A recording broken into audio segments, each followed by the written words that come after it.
Hello, and welcome aboard this conversation with an extraordinary traveller. Buckle up your seatbelt, place your tray table upright, and store your luggage in the overhead compartment as we're ready to take off with Traveller's World.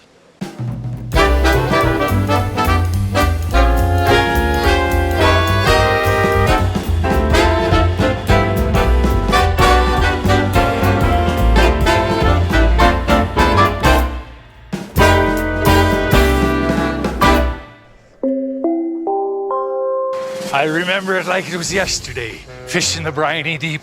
The storm was brewing, and suddenly I landed a shark 2 fathoms long, fearsome he was, with a terrible cough. Then, out of the blue, the shark spits out me long-lost brothers, Jimmy, Tommy, Danny, and little Mickey. Turns out it was they who had the cough. So I gave them a fisherman's grin, and Poseidon as my witness. That stuff hits you like a trident to the throat. Rick, I need some help with acronyms because around Bangkok, everyone's been talking about ETF. What does that mean? David, thank you. ETF, very simple. The Extraordinary Travel Festival. That's why we're here. That's why we're here. It's the largest gathering of the world's most traveled people. Can you introduce me to the organizer? It would be quite easy. He's sitting right across from you. What inspired you to start the Extraordinary Travel Festival? Well, I'm part of a community of people who are going to every country in the world.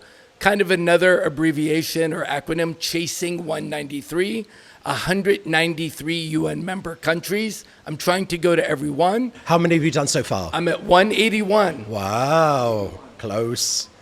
And this community has found itself online, Facebook groups, Instagram groups, WhatsApp groups. But my idea was let's bring the community from virtual and bring them together in one place.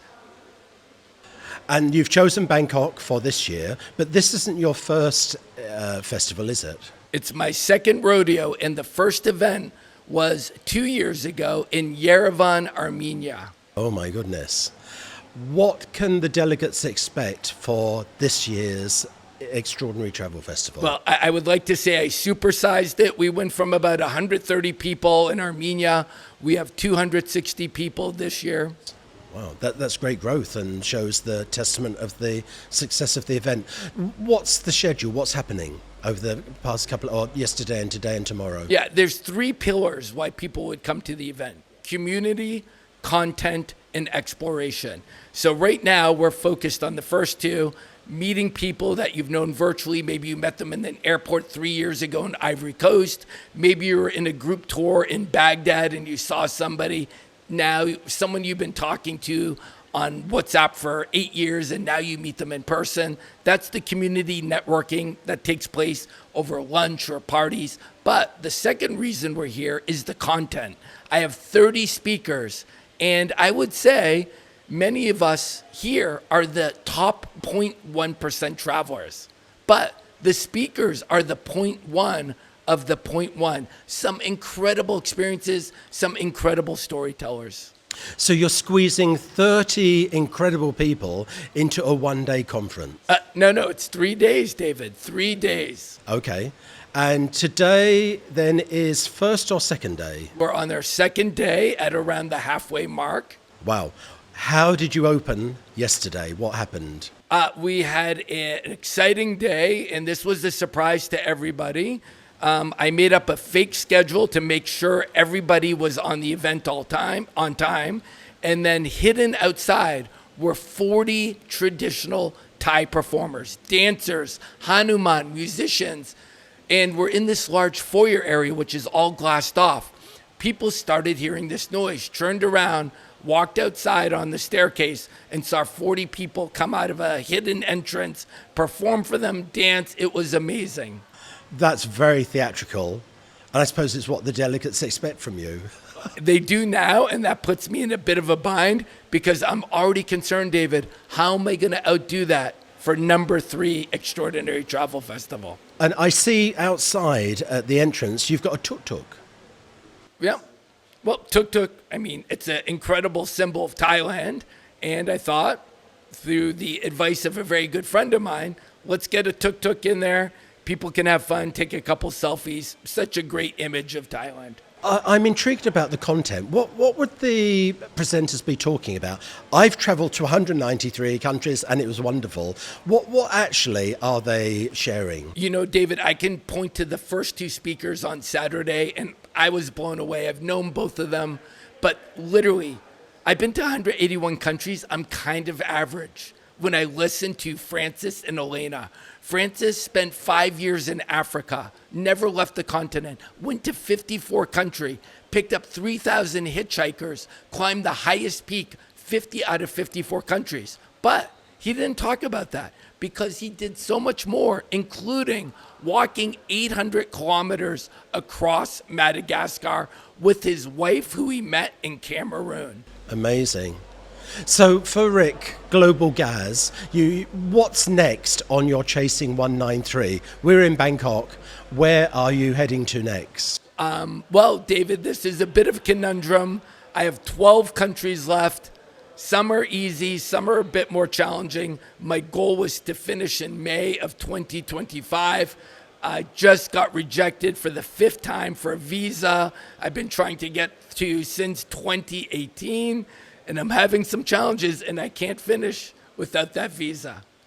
With all the countries that you've visited so far, has there been a destination where you wish you've packed peanuts, a good book, and a gun, where your personal safety you felt has been potentially compromised? I think there's two different levels of looking at that. There is the perceived risk of danger, and then there's the actual danger that takes place. So for instance, I flew into Kabul, Afghanistan. I'm supposed to get picked up, and my ride was 3 hours late. And in my mind, you're playing out the worst case scenarios. Is this when the suicide bomber comes in? But the reality is 2 weeks in Afghanistan, fantastic time, fantastic people. So I'm thinking of Central African Republic, the capital Bangui. It's a tough country. It's one of the poorest countries, lowest per capita incomes. And just one example, I'm in a cab in the front seat, checking out my phone. It's dusk. The cab's driving very slowly because there's really no road. There's people milling around because there's markets everywhere. And then I realized someone had run up alongside the car and dove through my open window and grabbed my phone. Now, David, this was probably only 10 seconds, but for 10 seconds, I am fighting this guy as half of his body is outside of the taxi. I won. So besides some scratches, I still had my phone, and I did fight him out of the window. What would be the surreal moment of your travels where you think, aha, I've made it. I'm in my right place? There is a place where, almost like your happy place. Yeah. One of these bucket lists, it's one of these fabled names, even as a kid, Easter Island. Thousands of miles west of Chile, and you see these amazing statues. No one knows how they're really built. And the Moai, it's so fantastic, the sunlight. But on top of that, there's this fantastic, beautiful volcano, giant. And one morning I went up there for sunrise. Now, David, I'm the only one there. So I'm in one of these most beautiful, peaceful, serene places. The sun comes up. There's moss and greenery on the innards of the volcano, flowers all around. And I'm like, how lucky am I? I'm the only person in the world. I'm here by myself. Surreal, beauty, serene. I'm imagining that. Now I've got to ask a final question. What's my final question? We don't know. I associate traveling extensively with loneliness. Can you travel 193 and still have a life partner and a family? I'll have to double check with my wife, but I think I'm okay. Okay, that's good. You got a wife, so it's proven you can have a relationship and still travel. It is all a balancing act, and let's be honest. It depends on who you're with or who you're not with. You guys have to find that happy medium and what works for both of you. So I think I'm okay. check back in with me when I finish 193 if I'm by myself or celebrating with my wife. As the organizer, you know all these guys that are presenting and they're very well traveled. At lunch, my production team, we were all asking ourselves, how can these people afford to travel? Because it's expensive.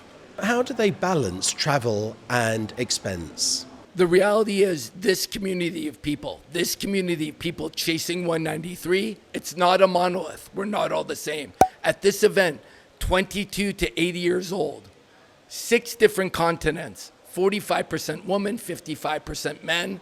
Some people here are couch surfing, staying for free on someone's couch that they met on the internet. Someone is saying, I need to stay at a 5-star hotel. So everybody is in the kitchen with different ingredients, figuring out a different recipe. Ah, that's insightful, because we were all saying there must be billionaires to afford a lifestyle of travel.